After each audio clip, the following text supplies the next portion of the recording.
अरे गिरवर राज के की सोरी के मैया पैया तोहरे पड़ी।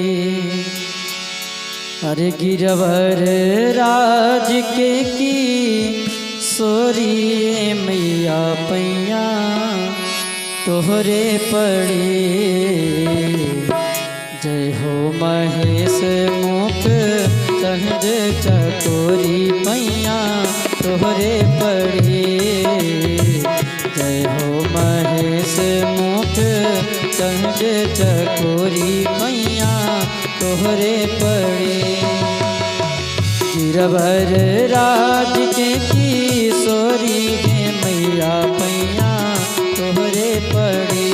ए हो गिरवर राज के किशोरी के मैया पैया तोहरे पड़ी।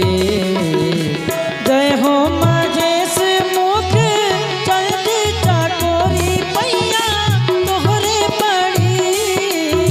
जय हो महेश मुख चंद चकोरी पैया तोहरे पड़ी।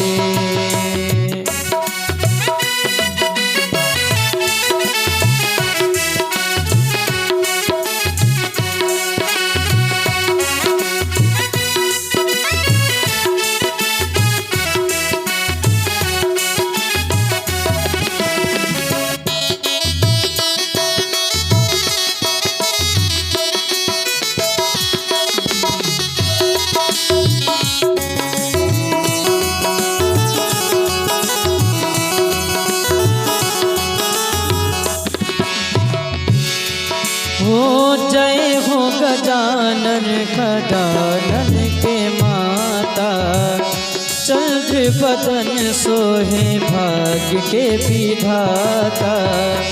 जय हो गजानन खजानन के माता चंद्र बदन सोहे भाग्य विधाता।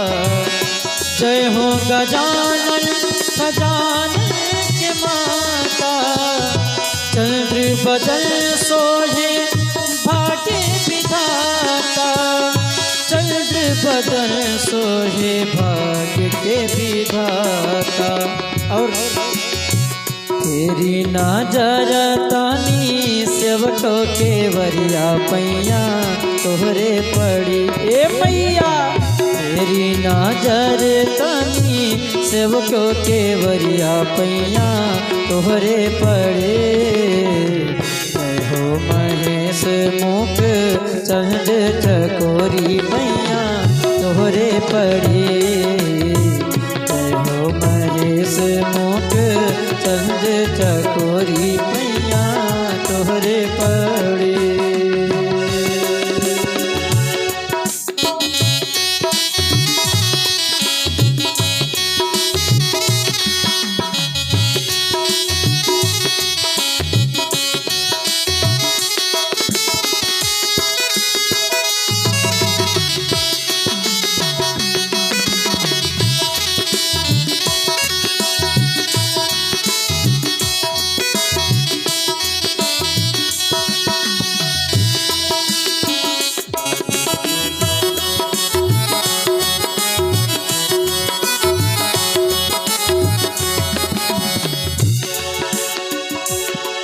हो मैया संसार के तू सृजनहार हो पालनहार तू ही करेलू संगार हो।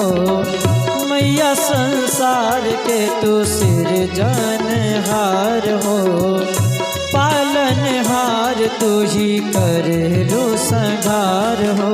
पतिव्रत धर्म में शिरोमणि है मैया पैया तोहरे पड़े। पतिव्रत धर्म में शिरोमणि मैया पैया तोहरे पड़े। जय हो महेश मुख चंद चकोरी पैया तोहरे पड़े। गिरवर राज के किशोरी के मैया पैया तोहरे पड़े। आहा गिरवर राज के तोहरी गे मैया पैया तोहरे पड़े। जय हो महेश मुख चंद ठकुरी मैया तोहरे पड़े।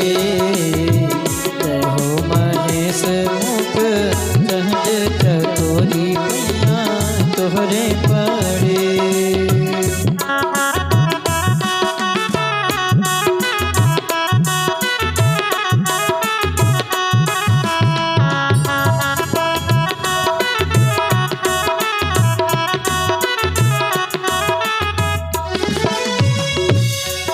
हो सुर नर मुन पूजे चरण कमल के।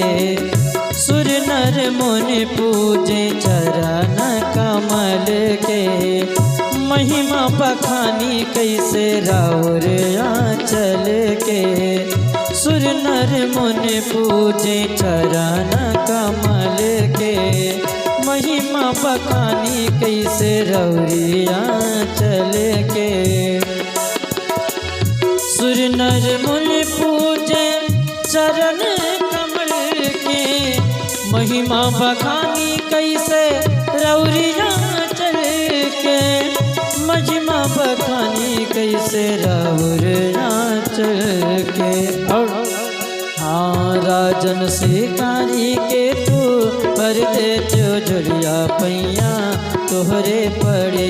ए मैया सत्यम शरण के तू भर दे त्यो झुरिया पैया तोहरे पड़े। ओ जय हो महेश मुख चंद ठकुरी मैया तोहरे पड़े। जय हो महेश मुख चंद ठकुरी मैया तोहरे पड़े। गिरवराज के की सोहरी गे मैया पैया तोहरे पड़े। आहा गिरवराज के की सोहरी है मैया पैया तोहरे पड़े। जय माहे